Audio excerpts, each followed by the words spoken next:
rỡ câu cất thì cái cất trên lùng đi log in bôi pa cần du đột câu cất thì cái hồi xin cất xóa thì cả bôi pa cần riết nạc ăn lô na cái bẹc cho lon xin na cái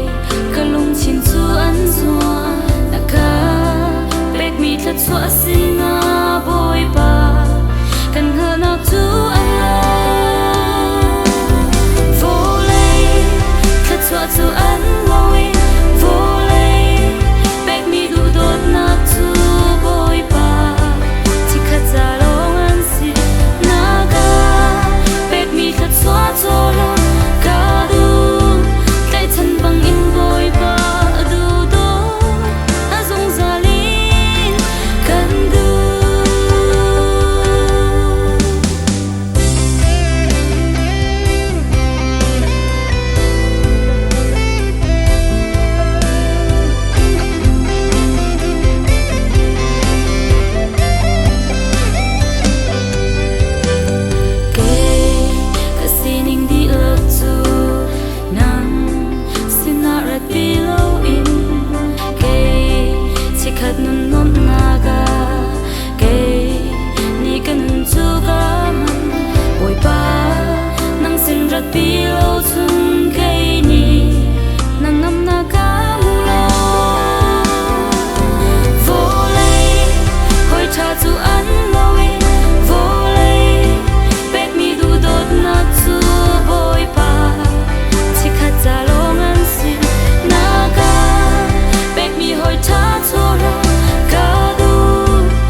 chỉ khát ra lòng anh si na ca bẹc mi thật xóa cho lo cả đủ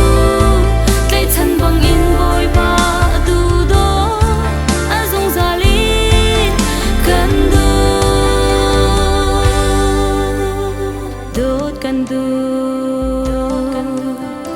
cần đốt bi cần đủ